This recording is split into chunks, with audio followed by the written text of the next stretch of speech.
கிறிஸ்துவுக்குள் பிரியமான என் அன்பு சகோதர சகோதரிகளே, ஆண்டவரும் இரட்சகருமான இயேசு கிறிஸ்துவின் இனிய நாமத்தினாலே கிறிஸ்மஸ் தின வாழ்த்துக்களை தெரிவித்துக் கொள்கிறேன்.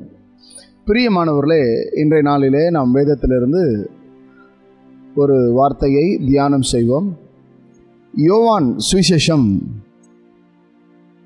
1 அதிகாரம் 41 வசனம் இப்படி சொல்லுகிறது: அவன் முதலாவது தன் சகோதரனாகிய சீமோனை கண்டு, மேசியாவை கண்டோம் என்று சொன்னான். மேசியா என்பதற்கு கிறிஸ்து என்று அர்த்தமாம். என் அன்புக்குரியவர்களே, மேசியா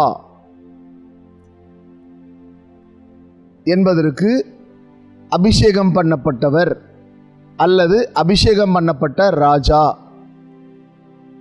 மேசியா என்ற பெயருக்கு கிறிஸ்து என்றாலும் அபிஷேகம் பண்ணப்பட்ட ராஜா. வேதத்திலே கர்த்தராகிய தேவன், யெகோவா தேவனாகிய கர்த்தர் ஆபிரகாமுக்கு வாக்கு பண்ணும் பொழுது, உன் சந்ததியிலிருந்து ராஜாக்களையும் பிரபுக்களையும் தீர்க்கதரிசிகளையும் நான் ஏற்படுத்துவேன் என்று ஆபிரகாமுக்கு கர்த்தர் வாக்கு பண்ணினார். ஆபிரகாமுக்கு சொன்னதை செய்யும் அளவும் தேவன் ஆபிரகாமை விட்டு விலகவும் இல்லை, ஆபிரகாமை கைவிடவும் இல்லை. ஆபிரகாமுக்கு பண்ணின வாக்குத்தத்தங்கள் நிறைவேறியது, இன்றைக்கும் நிறைவேறி கொண்டிருக்கிறது. என் அன்புக்குரிய கர்த்தருடைய பிள்ளைகளே, ஆண்டவராகிய இயேசு கிறிஸ்து யூதருக்கு ராஜாவாக பிறந்தார். இஸ்ரவேலுக்கு மீட்பராக, இஸ்ரவேலின் பிரபுவாக, இஸ்ரவேலை ஆளுகை செய்கிறவராக பிறந்தார். ராஜா என்றால் ஒரு நாட்டை அல்லது தேசத்தை ஆளுகை செய்கிறவர். ராஜா தேசத்தை ஆளுகை செய்கிறவர், நாட்டை ஆளுகை செய்கிறவர். ஆனால் இயேசு மகாராஜா உலகத்தை ஆளுகை செய்கிறவர். உலகத்தில் வாழும் ஒவ்வொரு மனிதனுடைய உள்ளத்தை அல்லது இதயத்தை ஆளுகை செய்கிறவர் தான் இயேசு ராஜா. இந்த இயேசு ராஜா யூத கோத்திரத்தில் தான் பிறப்பார் என்று தீர்க்கதரிசிகள் மூலமாய் எழுதப்பட்டிருந்தது. எழுதப்பட்ட வார்த்தை நிறைவேறியது.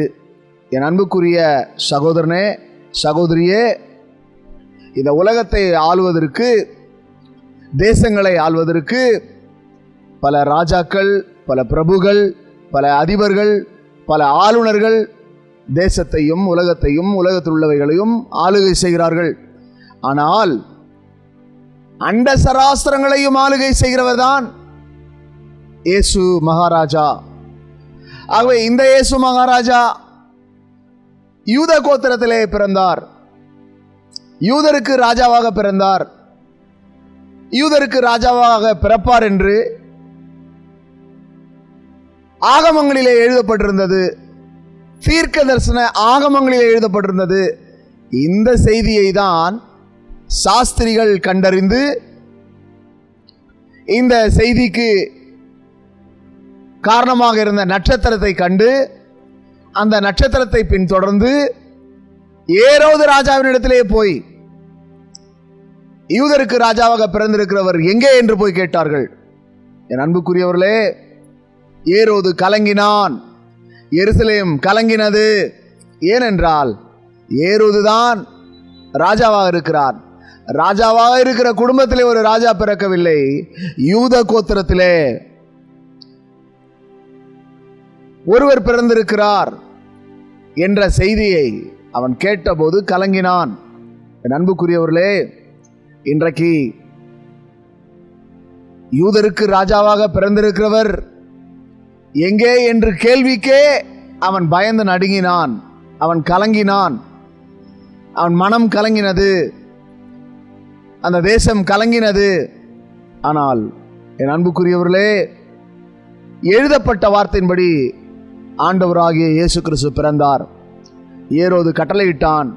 2 வயதுக்குட்பட்ட எல்லா குழந்தைகளையும் வெட்டி போடும்படி சொன்னான். ஆனால் இயேசுவை வெட்டி போடவில்லை. இயேசுவை கொலை செய்ய முடியவில்லை. இயேசு அங்கு இருந்து வேறொரு இடத்திற்கு கொண்டு போகப்பட்டார். யோசேப்புக்கும் மரியாளுக்கும் தேவதூதன் சொப்பனத்தின் மூலமாய் அறிவித்தபடினாலே அவர்கள் அந்த தேசத்தை விட்டு வேறொரு தேசத்துக்கு புறப்பட்டு சென்றார்கள். என் அன்புக்குரியவர்களே, இயேசு ராஜாவுடைய பிறப்பு ஏரோதுக்கு ஒரு கலக்கத்தை உண்டாக்கினது. இன்றைக்கும் உலகத்திலே வாழ்ந்து கொண்டிருக்கிற அநேக மக்கள் கலங்கி கொண்டிருக்கிறார்கள். ஆனால் அன்புக்குரியவர்களே, இயேசு ராஜா உலகத்தை ஆளுகிறவராய் இருந்தாலும் உள்ளத்தை ஆளுகிறவராய் இருக்கிறார். அவர் இதயத்தை ஆளுகை செய்கிறவராய் இருக்கிறார். இன்றைக்கு இந்த செய்தியை கேட்டுக்கொண்டிருக்கிற கர்த்தருடைய பிள்ளையே, இயேசு கிறிஸ்துவை நீங்கள் உங்கள் இருதயத்தில் ஏற்றுக்கொள்வீர்களானால் அவர் உங்களை ஆளுகை செய்வார். இன்றைக்கு அநேகருடைய இருதயத்தை பிசாசு ஆளுகை செய்து கொண்டிருக்கிறான். இன்றைக்கு அநேகருடைய இருதயத்தில் பல கலக்கங்கள் இருக்கிறது, வியாகுலங்கள் இருக்கிறது, வேதனைகள் இருக்கிறது, சஞ்சலங்கள் இருக்கிறது. ஆனால் இந்த இயேசு மகாராஜா இதயத்திலே பிறப்பாரானால் அவர் சமாதானத்தை அருளுவார். அவருக்கு பெயர் சமாதானத்தின் ராஜா. அவர் உன்னுடைய இருதயத்தை ஆளுகை செய்யும் போது உன் இருதயத்துக்குள்ளே சமாதானம் உண்டாகும். என் அன்புக்குரிய மகனே, மகளே, உன்னை இயேசு ராஜா ஆளுகை செய்கிறாரா? யார் உள்ளத்தில் இதயத்தில் பிசாசு ஆளுகை செய்கிறானோ அந்த இதயத்தில் கலக்கங்கள் நிறைந்திருக்கும், கவலைகள் நிறைந்திருக்கும், துன்பங்கள் நிறைந்திருக்கும், அவமானமும் நிந்தையும் நிறைந்திருக்கும், வறுமையும் தரித்திரமும் நிறைந்திருக்கும். ஆனால் இயேசு மகாராஜா ஆளுகை செய்வாரானால், மேசியா ஆளுகை செய்வாரானால், கிறிஸ்து ஆளுகை செய்வாரானால் அவருடைய இருதயத்தில் சந்தோஷம் உண்டாகும், அந்த இருதயத்தில் சமாதானம் உண்டாகும், அந்த மனிதனுடைய வாழ்க்கை ஆசீர்வாதமாக மாறும். இந்த செய்தியை கேட்டுக்கொண்டிருக்கிற என் அன்பு சகோதரனே, சகோதரியே, என் அன்பு தேவனுடைய பிள்ளைகளே, இன்றைக்கு உங்களுடைய உள்ளத்திலே இயேசு ராஜா பிறந்திருக்கிறாரா? அநேக கிறிஸ்தவர்களுடைய வீடுகளிலே குடில்கள் அமைக்கப்பட்டு கிறிஸ்மஸ் நாட்களிலே அநேக அலங்காரங்கள் செய்யப்பட்டிருக்கும். ஆனால் அந்த அலங்காரத்தில் பொம்மை வடிவத்தில், விளையாட்டு பொம்மை வடிவத்தில் இயேசு பிறந்தது போல ஒரு காட்சியை வைத்திருப்பார்கள். ஒரு பக்கம் அன்னை மரியாள், இன்னொரு பக்கம் தந்தை யோசேப்பு, குழந்தை இயேசுவை காண வந்த சாஸ்திரிகள், குழந்தை இயேசுவை காண வந்த மெய்ப்பர்கள், நட்சத்திரம், ஆடு மாடு போன்றவற்றையெல்லாம் அந்த குடிலிலே அலங்கரித்து அவர்கள் தங்களுடைய வீடுகளிலே வண்ண விளக்குகளை பொருத்தி சந்தோஷப்படுவார்கள். ஆனால் இல்லத்திலே சந்தோஷம், உள்ளத்திலே சந்தோஷம் இருக்கிறதா? குடிலுக்குள்ளே தான் இயேசு இருக்கிறார். ஆனால் உன் இதயத்தில் இயேசு குடிகொள்ளுகிறாரா? அதுதான் முக்கியம். இன்றைக்கு அநேகருடைய இருதயத்தில் இயேசு குடிகொள்ளவில்லை, இயேசு வசிக்கவில்லை. இயேசு ராஜா இதயத்திலே வசிப்பாரானால், இதயத்திலே அவர் வாசம் பண்ணுவாரானால் அந்த இருதயம் சந்தோஷமாக இருக்கும், சமாதானமாக இருக்கும். கர்த்தர் பார்த்து கொள்வார் என்ற நம்பிக்கை இருக்கும், கர்த்தர் என் கூட இருக்கிறார் என்ற தைரியம் இருக்கும், கர்த்தர் என் பட்சத்தில் இருக்கிறார் என்றதான ஒரு திட நம்பிக்கை இருக்கும். என் அன்புக்குரிய மகனே, மகளே, இந்த வார்த்தையை கேட்டுக்கொண்டிருக்கிற கர்த்தருடைய பிள்ளையே, இயேசு ராஜாவாக பிறப்பார் என்று தீர்க்க தரிசன புஸ்தகத்தில் அறிவிக்கப்பட்டது போல அந்த நட்சத்திரத்தை கண்ட சாஸ்திரிகள் ஏரோதை கண்டது மாத்திரமல்ல, அவர்கள் பாலனாய் பிறந்திருக்கிற இயேசுவை, ராஜாவாக பிறந்திருக்கிற இயேசுவை தேடி சென்றார்கள். முதல் அவர்கள் தேடி சென்ற இடம் அரண்மனையிலே தேடி சென்றார்கள். இயேசு அரண்மனையிலே பிறக்கவில்லை. இயேசு சத்திரத்திலே பிறக்கவில்லை. இயேசு மாட்டு தொழுவத்திலே பிறக்கவில்லை. இயேசு பிறந்த இடம் வேதத்திலே சொல்லப்படவில்லை. என் அன்புக்குரியவர்களே, ஆனால் நான் உங்களுக்கு சொல்லுகிறேன், யாரெல்லாம் அவரை ஏற்றுக்கொள்கிறார்களோ, யாரெல்லாம் அவரை விசுவாசிக்கிறார்களோ, அவர்கள் உள்ளத்திலே இயேசு பிறப்பார், அவர்கள் மனதிலே இயேசு பிறப்பார்.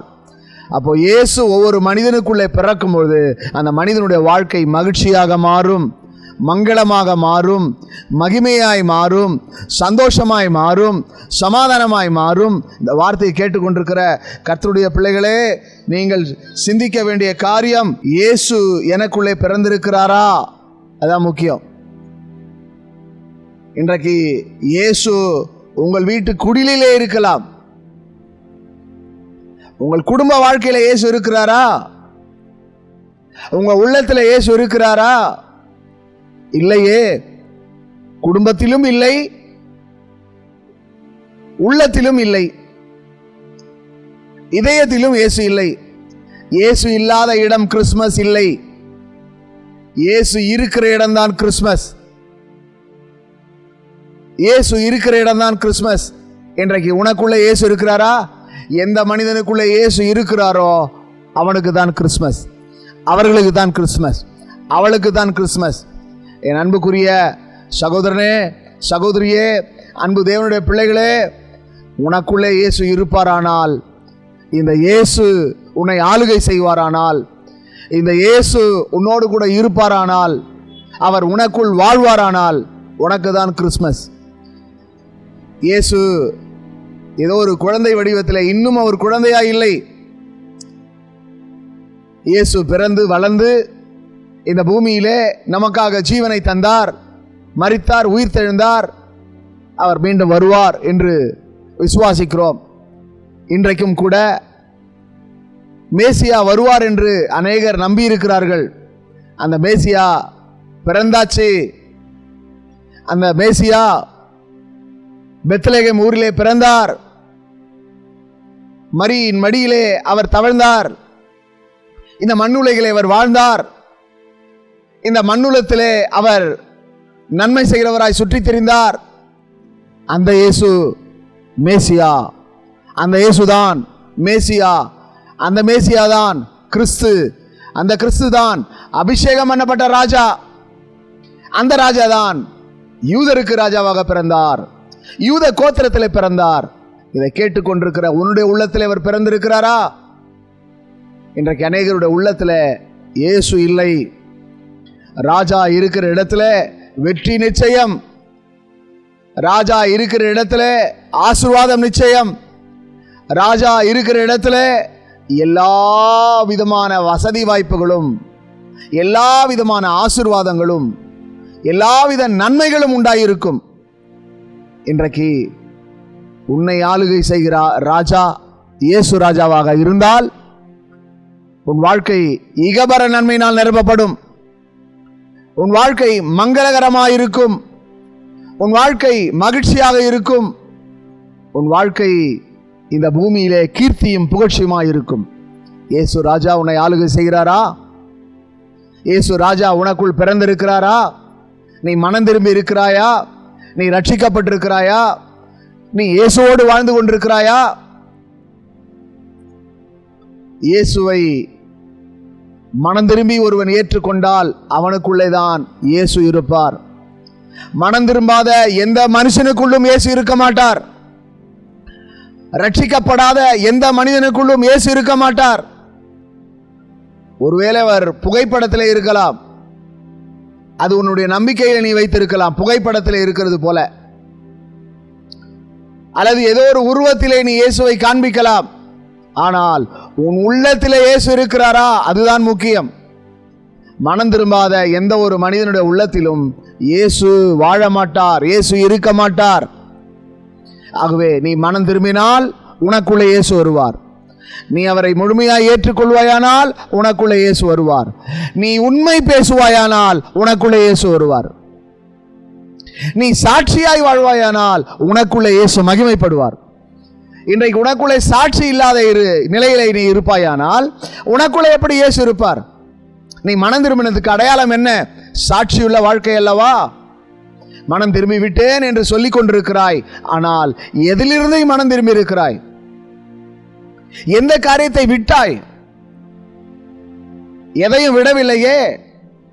வேதம் சொல்லுகிறது, தன் பாவங்களை மறைக்கிறவன் வாழ்வடைய மாட்டான், அவைகளை அறிக்கை செய்து விட்டு விடுகிறவன் எவனோ இரக்கம் பெறுவான். எந்த மனிதன் தன் பாவங்களை விட்டு விடுகிறானோ, தன் அக்கிரமத்தை விட்டு மனம் திரும்புகிறானோ, தன்னை துன்மார்க்கத்தை விட்டு மனம் திரும்புகிறானோ, அந்த மனிதனுக்குள்ளதான் இயேசு இருப்பார். இதை கேட்டுக்கொண்டிருக்கிற வாலிபனே, கேட்டுக்கொண்டிருக்கிற வாலிப பிள்ளையே, கேட்டுக்கொண்டிருக்கிற தாயே, தகப்பனே, என் அன்பு சகோதரனே, சகோதரியே, நீ மனம் திரும்பி விட்டாயா? உனக்குள்ள ஒரு முழுமையான ரட்சிப்பு இருக்கிறதா? நீ வேதத்தை வாசிக்கிறாயா? வேதத்தை நேசிக்கிறாயா? வேதத்தை விசுவாசிக்கிறாயா? வேத வசனத்துக்கு கீழ்ப்படுகிறாயா? வேத வசனத்தின்படி நடக்கிறாயா? அப்படி நடந்தால் இயேசு உன்னோடு கூட இருப்பார். இயேசு உனக்குள் வாழ்வார். இயேசு உன்னை வழி நடத்துவார். இந்த இயேசு ராஜாவாக இருக்கிறார், மேசியாவாக இருக்கிறார். மேசியா என்றால் கிறிஸ்து, கிறிஸ்து என்றால் அபிஷேகம் பண்ணப்பட்ட ராஜா. அபிஷேகம் பண்ணப்பட்ட ராஜாவாகிய இயேசு உன்னோடு இருக்கிறார், உனக்குள் இருக்கிறார். நீ நம்பும் பொழுது, நீ விசுவாசிக்கும் பொழுது, அவரை தேடும் போது, அவரை பின்பற்றும் போது, அவருக்காக நீ வாழும் போது அவர் உனக்குள் வாழ்வார். என் அன்பு மகனே, மகளே, என் அன்புக்குரிய சகோதரனே, வேதம் சொல்கிறபடி சகோதரனாகிய சீமோனை கண்டு மேசியாவை கண்டோம் என்று சொன்னான். அன்பானவர்களே, கொஞ்சம் சிந்திங்க. இந்த வேத புஸ்தகத்தை கொஞ்சம் நம்ம வாசித்து பார்ப்போம். யோவான் சுவிசேஷம் 1ஆம் அதிகாரம் 39 வசனம் 40 வசனம். அவர் வந்து பாருங்கள் என்றார். அவர்கள் வந்து அவர் தங்கியிருந்த இடத்தை கண்டு அன்றைய தினம் அவரிடத்தில் தங்கினார்கள். அப்பொழுது ஏறக்குறைய 10 மணி வேளையாய் இருந்தது. யோவான் சொன்னதை கேட்டு அவருக்கு பின் சென்ற 2 பேரில் ஒருவன் சீமோன் பேதுருவின் சகோதரனாகிய அந்திரேயா என்பவன். கவனிங்க, யோவான் ஸ்நானகன் சொல்வதை கேட்டு சீமோனும் அந்திரேயாவும் இல்ல அந்திரேயா, அப்போ சீமோனை கண்டு சொல்லுகிறார்கள். என்ன சொல்றாங்க? மேசியாவை கண்டோம். அந்த மேசியாவை பார்த்து யோவான் ஸ்நானகன் சொல்லுகிறார், தேவாட்டுக்குட்டி, தேவகுமாரன், தேவகுமாரன் என்றும் தேவ ஆட்டுக்குட்டி என்றும் 30ஆம் வசனத்தில் அவர் சொல்லுகிறார். இயேசு நடந்து போகிறதை அவன் கண்டு இதோ தேவ ஆட்டுக்குட்டி என்று சொன்னான். அடுத்தபடியாக ஒருவன் சொல்லுகிறான், அவரை ரபி என்று சொல்லுகிறான். ரபி என்றால் போதகரே என்ற அர்த்தமாம். என் அன்புக்குரியவர்களே, இயேசுவை அவர்கள் மேசியாவாக கண்டார்கள், அவர்கள் ரபியாக கண்டார்கள், போதகராக கண்டார்கள். அவர்கள் அவரை குறித்து அவன் தேவ ஆட்டுக்குட்டி என்று சொன்னான், மேசியா என்று சொன்னான். யோவானுக்கு அந்த வெளிப்பாடு கிடைத்தது. யோவான் ஸ்நானகனுக்கு அந்த வெளிப்பாடு கிடைத்தது. என் அன்புக்குரியவர்களே, இன்றைக்கு அநேக கிறிஸ்தவர்கள், அநேக கர்த்தருடைய பிள்ளைகள் வேதத்தை வாசிக்கிறார்கள். வேதத்தை வாசிக்கிற உனக்கு வெளிப்பாடு இருக்கிறதா? அதனுடைய அர்த்தம் தெரியுமா? அதனுடைய விளக்கம் தெரியுமா? அதனுடைய வியாக்கியானம் தெரியுமா? நீ கடவுளோடு இருக்கும்போது, பரிசுத்த ஆவிக்குள் இருக்கும்போது, அந்த பரிசுத்த ஆவியானவர் உனக்கு வேத வசனங்களை வியாக்கியானம் பண்ண உதவி செய்வார். அதனுடைய விளக்கங்களை கற்றுக் கொடுப்பார். அதனுடைய அர்த்தங்களை சொல்லித் தருவார். என் அன்புக்குரிய மகனே, மகளே, ஏதோ கடமைக்காக வேதத்தை வாசித்துக் கொண்டிருக்கிறாய், ஏதோ கடமைக்காக ஜெபித்துக் கொண்டிருக்கிறாய். ஜெபிக்கிறது கடமை அல்ல, கட்டாயமும் அல்ல. வேதம் வாசிக்கிறது கடமை அல்ல, கட்டாயம் அல்ல. அது நீ நேசித்து வாசிக்க வேண்டும், நீ அதை விசுவாசத்தோடு வாசிக்க வேண்டும். அப்பொழுதுதான் உன்னுடைய வாழ்க்கையில விடுதலையும் சுகமும் ஆரோக்கியம் கிடைக்கும். இந்த யோவான் ஸ்நானகன் பேசுகிறதை குறித்து அவர்கள் கேள்விப்பட்டு அவர்கள் போய் சீமோனுக்கு சொல்லுகிறார்கள், மேசியாவை கண்டோம். அவர்களுக்கு மேசியா என்றதான ஒரு வெளிப்பாடு கிடைத்தது. ஏனென்றால் தானியேலின் புத்தகத்திலே சொல்லப்பட்டிருக்கிறது, மேசியா வருவார், மேசியா பிறப்பார் என்று தானியேலின் புத்தகத்தில் எழுதப்பட்டிருக்கிறது. தானியேலின் புத்தகத்தில் அறிவிக்கப்பட்டதான வார்த்தை தானியேல் புஸ்தகம் 4:25. உன்னதமானவர் மனுஷருடைய ராஜ்யத்தில் ஆளுகை செய்து தமக்கு சித்தமாயிருக்கிறவனுக்கு அதை கொடுக்கிறார் என்பதை நீர் அறிந்து கொள்ளும் மட்டும் 7 காலங்கள் உம்முடைய பேரில் கடந்து போக வேண்டும். அப்போ தானியேலுக்கு ஒரு வெளிப்பாடு கிடைக்கிறது மேசியாவை குறித்து. அல்லேலூயா. யாரை குறித்து வெளிப்பாடு? மேசியாவை குறித்து. மேசியாவை குறித்தான வெளிப்பாடு தானியேலுக்கு கிடைத்தபடினால்தான் அவன் மேசியாவை குறித்து எழுதுகிறான். மேசியா வருமட்டும். யார் வருமட்டும்? மேசியா வருமட்டும் என்று சொல்லி நாம் வாசிக்கிறோம். 9ஆம் அதிகாரத்தில் வாசிப்பீர்களானால், அந்த 62 வாரங்களுக்கு பின்பு மேசியா சங்கரிக்கப்படுவார். ஆனாலும் தமக்காக அல்ல, நகரத்தையும் பரிசுத்த ஸ்தலத்தையும் வரப்போகிற பிரபுவின் ஜனங்கள் அழித்து போடுவார்கள். அதன் முடிவு ஜலப்பிரவாகம் போல இருக்கும். முடிவு பரியந்தம் யுத்தமும் நாசமும் உண்டாக நியமிக்கப்பட்டது. மேசியாவாகிய பிரபு, இஸ்ரவேலை ஆளும் பிரபு என்று நாம் வாசித்திருக்கிறோம். இங்கே சொல்லப்பட்டிருக்கிறது மேசியாவாகிய பிரபு. மேசியா என்றால் கிறிஸ்து, கிறிஸ்து என்றால் அபிஷேகம் பண்ணப்பட்ட ராஜா. அப்ப ராஜாவாகிய தேவன் என்ன செய்ய போறாருங்க? வருவார் என்றதான நம்பிக்கை தானியேலின் புத்தகத்திலே தானியேலுக்கு வெளிப்படுத்தப்பட்டது. இந்த வார்த்தையை கேட்டுக்கொண்டிருக்கிற கர்த்தருடைய பிள்ளையே, இன்றைக்கும் இந்த உலகத்தில் அநேகர் மேசியா வருவார் என்று எதிர்பார்த்து கொண்டிருக்கிறார்கள். மேசியா வந்தாயிற்று. அல்லேலூயா. யார் வந்தாயிற்று? மேசியா வந்தாயிற்று. இன்னொரு வசனத்தை மாத்திரம் வாசித்து நாம் கடந்து செல்வோம். யோவான் சுவிசேஷம் 4ஆம் அதிகாரம் 25ஆம் வசனம்.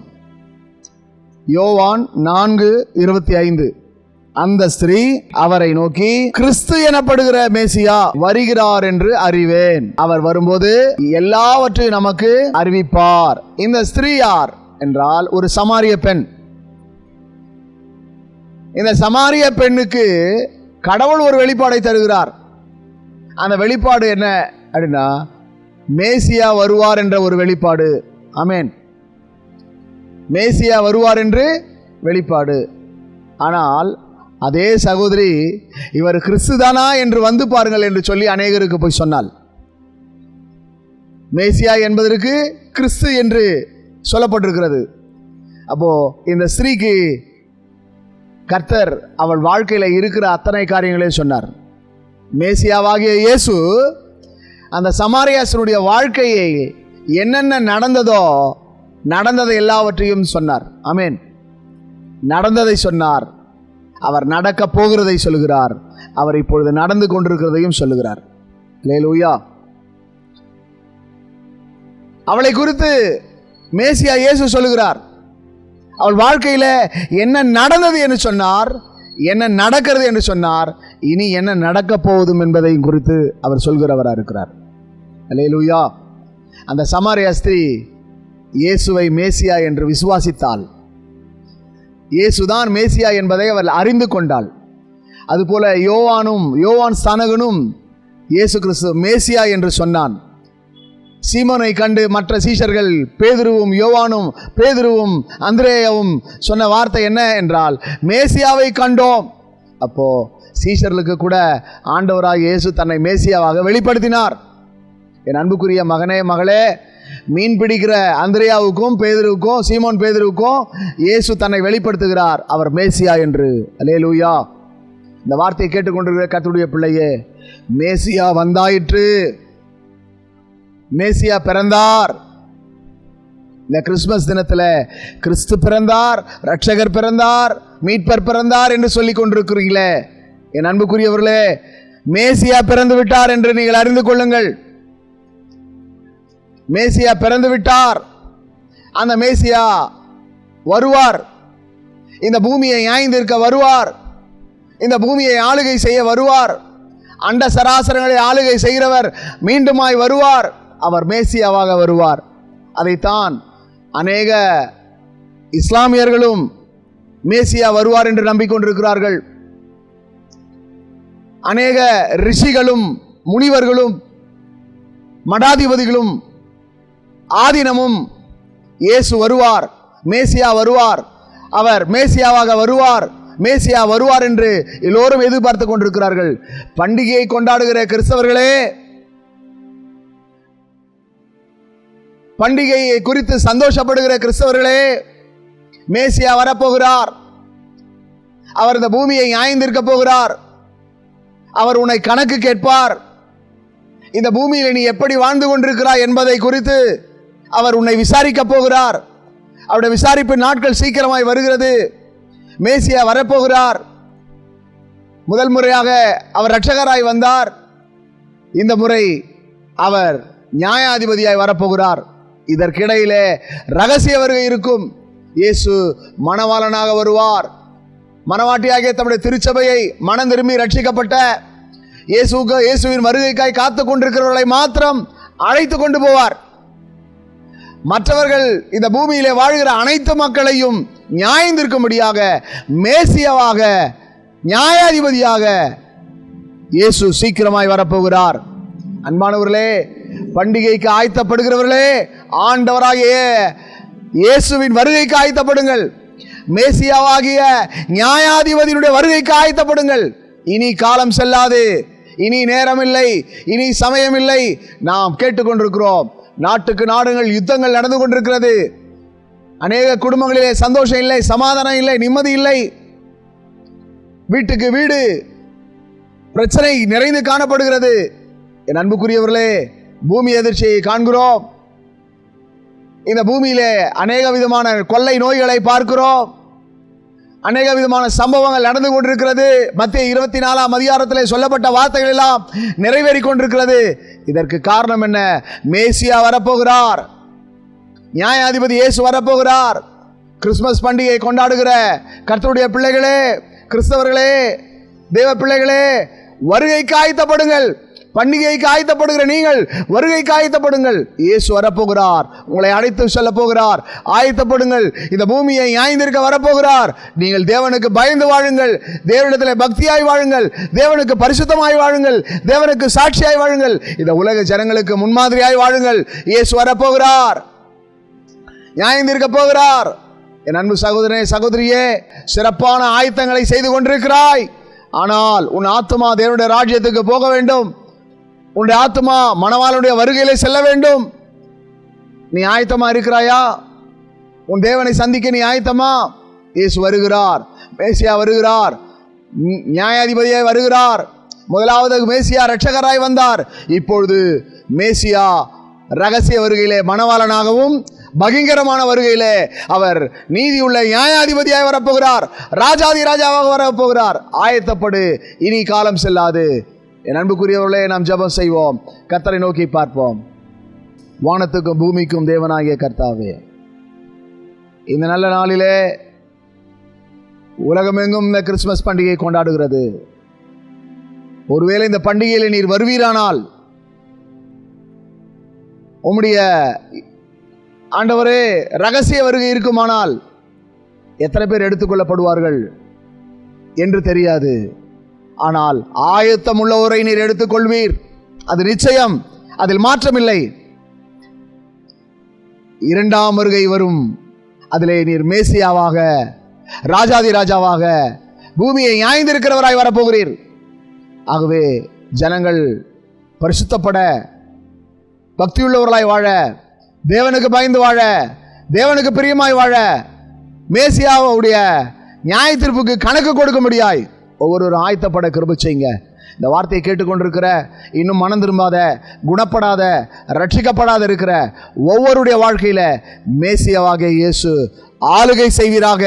அவர்கள் மனம் திரும்ப உதவி செய்வீராக, ரட்சிக்கப்பட உதவி செய்வீராக. ஒவ்வொருவரையும் ஆளுகை செய்யும், ஒவ்வொருவரையும் ஆசீர்வதியும். இந்த கிறிஸ்மஸ் நாட்களில் ஆண்டவருடைய வருகை குறித்து ஒரு பயம், பக்தி உண்டாகட்டும்.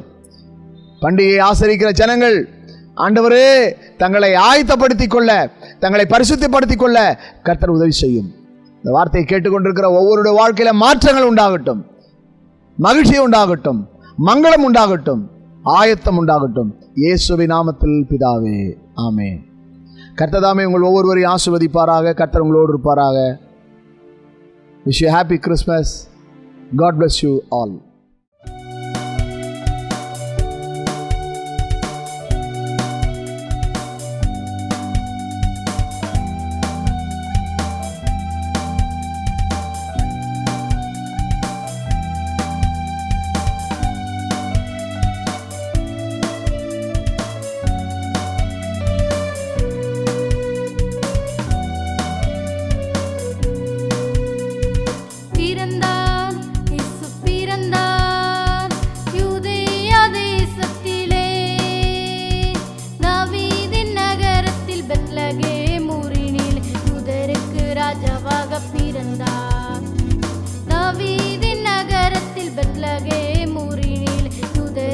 ராஜாவாக பிறந்தார், இயேசு பிறந்தார்.